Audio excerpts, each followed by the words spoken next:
Honey trap के जरिए लड़कों को अपने जाल में फंसाने वाली हसीनाएं पकड़ी गईं। कैसे नाजेबा वीडियोस लड़कों की बनाई जाती और फिर कितने पैसों में जान छूटती। वीडियोस समटाइम्स नाजेबा भी होती थी या समटाइम्स कन्फेशनल स्टेटमेंट की सूरत में होती थी और उसके बाद स्टेटमेंट रिकॉर्ड करने के बाद पैसों का मुतालबा अगला मरहला होता था, जिसमें ये उसे मजबूर करते थे कि वहीं पे telephonically through different online apps वो पैसे ट्रांसफ़र करें अपनी घरेलू खलासी के लिए। तमाम केसेस जो हैं वो FIR के इंदराज में नहीं भी कन्वर्ट हुए।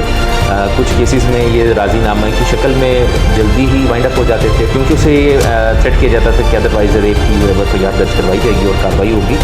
उस कार्रवाई से डरते हुए, अपनी बदनामी के डर से जो भी इसमें मुतासरीन होते थे वो कंप्रोमाइज़ का रास्ता इख्तियार करते थे, पैसे दे के मुआवजा अदा करके अपनी जान छुड़ाने की कोशिश करते थे। कितने केसेस होंगे जितने इस तरह के दर्ज हुए हों और आप लोगों ने इस गैंग को, 8 जो रुकनी गैंग है, किस तरह पकड़ा, किसकी दरख्वास्त आई, किसके साथ इन्होंने इस तरह नाजेबा वीडियोस बनाई, उसको ब्लैकमेल कर रहे थे? हमारे सब्ज़ार में 2 केसेस रिपोर्ट हुए जो तफ्तीश हमारी स्टार्ट हुई, जिसमें गवाहाना में जो है वो एक ही शख्स दोनों में बतौर गवाह हमारे पास आया।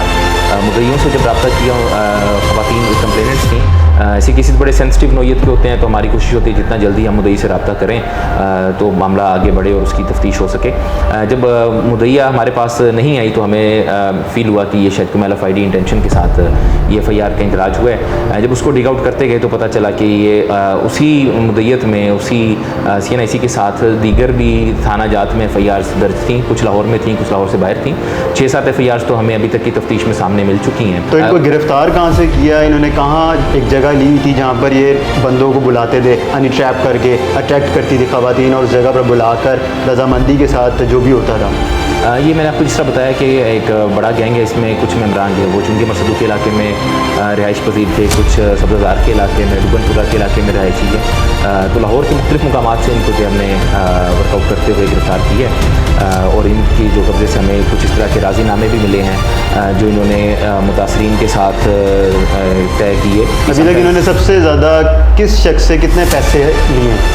मुख्तलिफ वारदातों में इन्होंने मुख्तलिफ तरह की जो है पेमेंट वसूल की है। अगर मैं एक अभी तक की जो मुतासरीन है उनका एस्टिमेट दूँ तो 50,000 से लेकर 1.5 लाख तक जो है मुख्तलिफ से इन्होंने लिया है, जो बाद में वो अमाउंट डिस्ट्रीब्यूट होती थी तमाम गैंग मेंबर्स में, उनके रोल के मुताबिक उनको उनका शेयर दिया जाता है। तो अब ये जो गैंग आप लोगों ने पकड़ा है, इसके खिलाफ किन दफ़ात के तहत मुकदमा दर्ज किया गया है और क्या कार्रवाई अमल में लाई जाएगी आगे में? जो मुख्तलिफ FIR हमारे पास दर्ज हुई हैं प्रीवियस ऑफेंस की, उन्हीं में तफ्तीश हम आगे चलाएँगे और लीगल ओपिनियन लेते हुए हम इसको गुंजाइश होगी हमारे पास तो हम क्रॉस वर्जन में जाएंगे और इनके खिलाफ जो है वो अगवा की और डकैती की जो दफ़ात हैं वो लगाई जाएंगी। प्रोसिक्यूशन डिपार्टमेंट के साथ भी कोऑर्डिनेशन करते हुए हम इंशाल्लाह एक मजबूत केस तैयार करेंगे।